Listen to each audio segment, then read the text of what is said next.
Good morning all of you. तो last lecture तक हम पढ़ रहे थे कार्बन बोरॉन फैमिली। इस लेक्चर में हम डिस्कस करते हैं कार्बन फैमिली।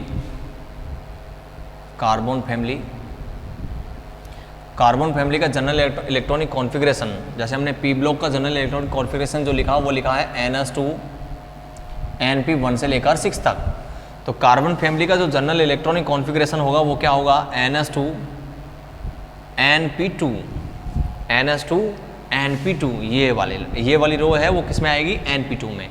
तो अपने पास इलेक्ट्रॉनिक कॉन्फ़िगरेशन होगा NS2 NP2। अब हम बात करते हैं कार्बन की।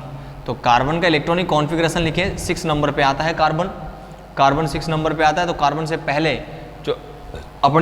से पहले वाली रो के अंदर जो अपनी नोबेल गैस आती है वो कौन सी है, हीलियम है।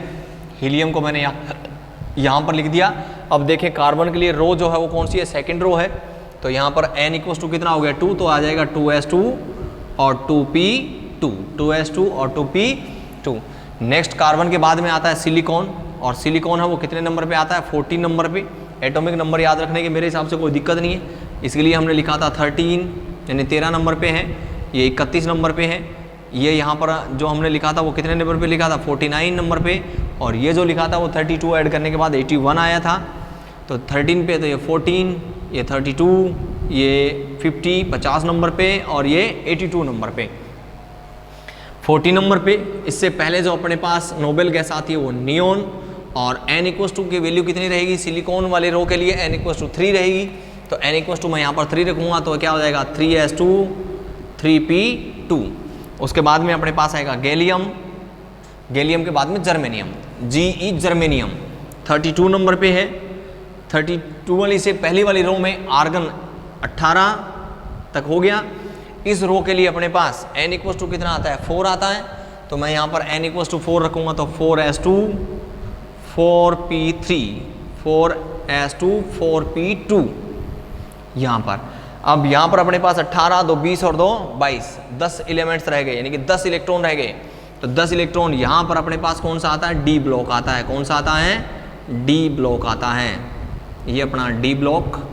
और इस डी ब्लॉक में अपने पास मैंने बताया आपको, जब भी डी ब्लॉक के लिए लिखेंगे तो n-1d लिखेंगे।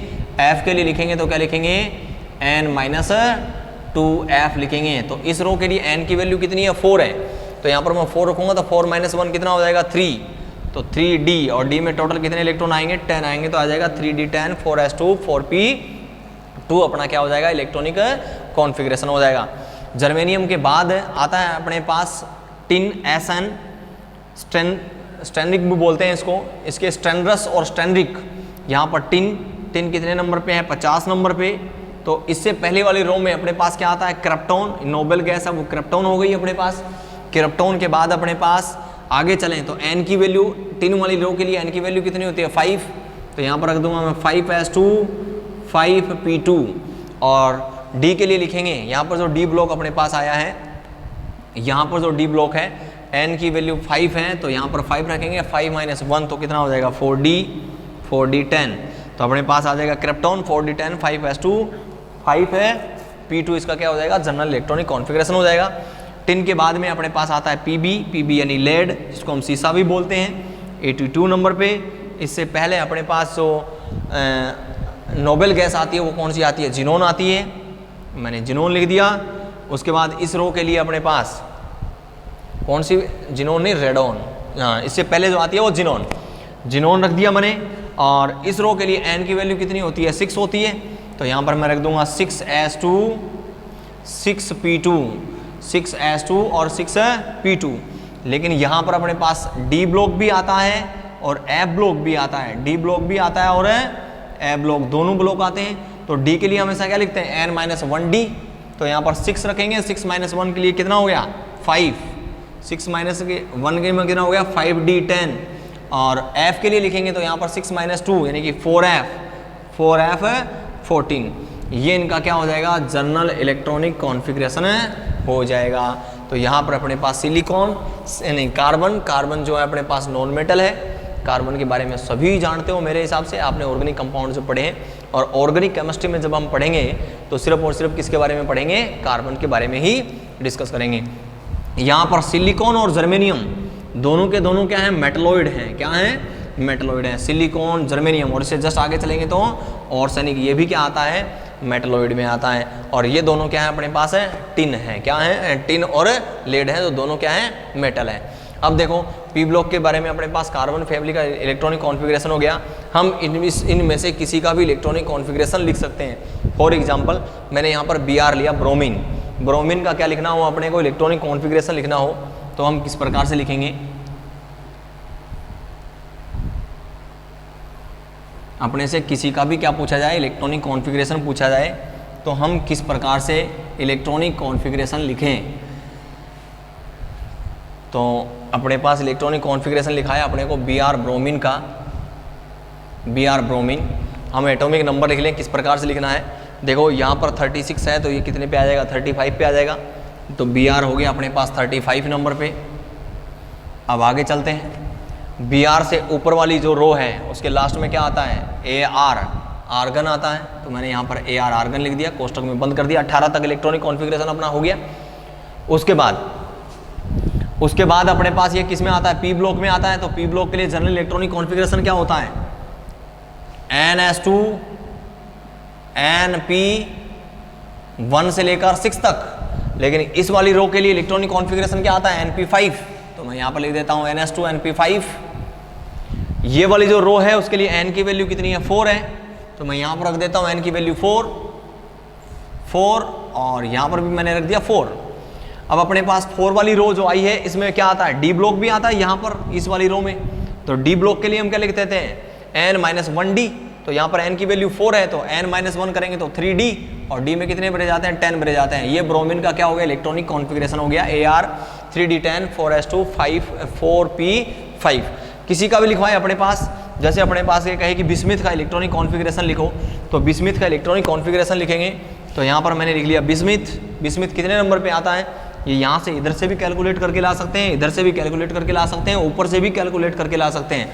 इधर से कैलकुलेट करें 81 82 83 पे, इधर से कैलकुलेट करें 85 पे है, 86 पे है तो 85 है, 84 है, 83 नंबर पे। ऊपर से कैलकुलेट करें ये 7 नंबर पे, इसमें कितने का गैप रहता है, 8 एलिमेंट्स का। तो ये कितना हो गया, 7 में 8 ऐड किए 15। इसमें कितने का गैप रहता है अपने पास, 18 का। 18 में 15 ऐड किए कितने हो गए, 33। इसमें कितने का डिफरेंस रहता है, 18 का। 33 में फिर 18 ऐड किया तो कितना हो गया, 51। इसमें कितने का डिफरेंस रहता है, 32 का। 51 में 32 ऐड किया कितना हो गया, 83। तो हम इधर से किसी भी साइड से कैलकुलेट करके क्या कर सकते हैं, अपने पास एटॉमिक नंबर है वो कैलकुलेट कर सकते हैं। अब अपने पास बिस्मिथ का इलेक्ट्रॉनिक कॉन्फ़िगरेशन लिखना है। बिस्मिथ कितने नंबर पे आया, 83 नंबर पे आया। बिस्मथ से ऊपर वाली रो, इसके लास्ट में क्या आती है, जिनोन आती है। तो मैंने यहाँ पर जिनोन 54 तक अपना क्या हो गया, इलेक्ट्रॉनिक कॉन्फ़िगरेशन हो गया। 54 तक इलेक्ट्रॉनिक कॉन्फ़िगरेशन आ गया। अब हम आगे चलते हैं, तो जिनोन तक अपना 54 हो गया। अब नेक्स्ट ये आता है पी ब्लॉक में। तो पी ब्लॉक का इलेक्ट्रॉनिक कॉन्फ़िगरेशन होता है NS2 NP1 से लेकर 6 तक।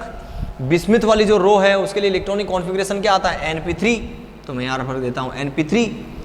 अब अपने पास इसके लिए N की वैल्यू देखें तो N की वैल्यू कितनी है, 6 है।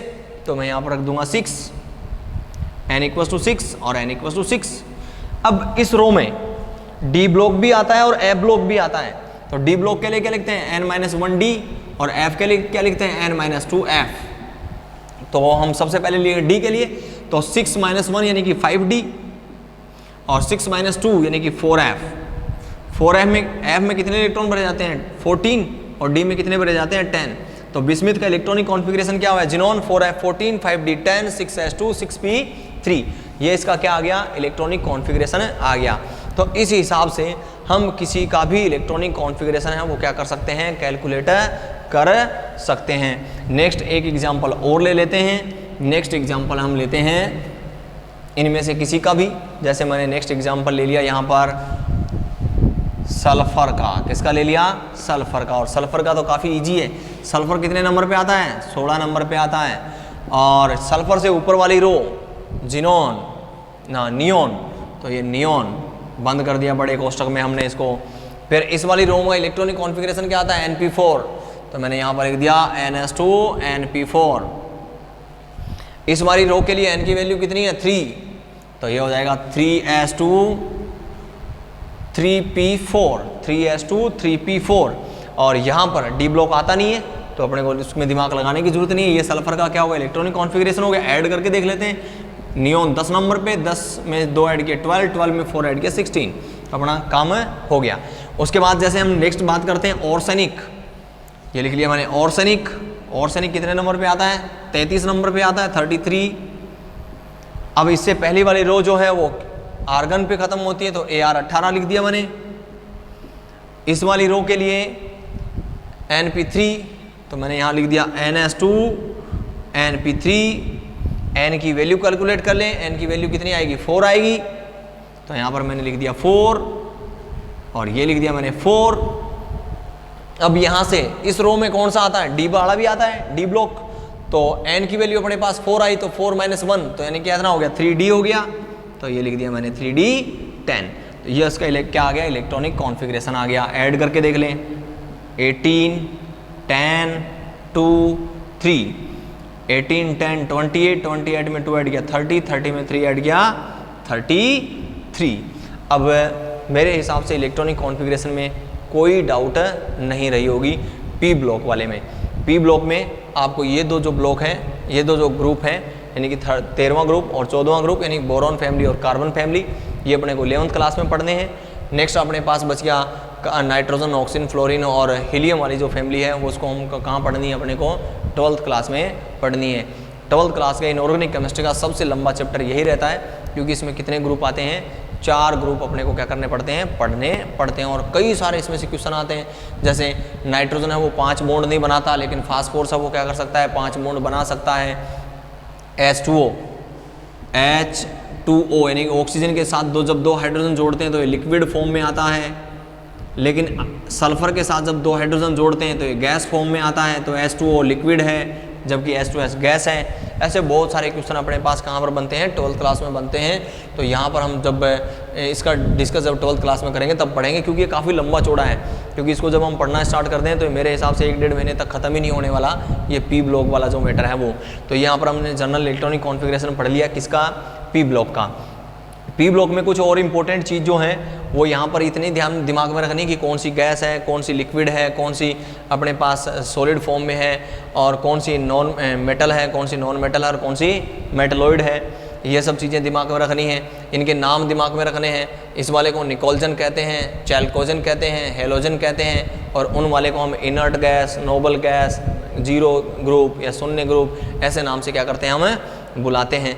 तो ये अपने पास टोटल क्या रहे हैं, सारे के सारे पी ब्लॉक के एलिमेंट्स के, जिसका हम किसी का भी इलेक्ट्रॉनिक कॉन्फ़िगरेशन क्या कर सकते हैं, कैलकुलेट कर सकते हैं, और वो भी ईजी तरीके से कर सकते हैं। नेक्स्ट लेक्चर में हम डिस्कस करेंगे डी ब्लॉक के एलिमेंट्स का इलेक्ट्रॉनिक कॉन्फ़िगरेशन के लिए। धन्यवाद।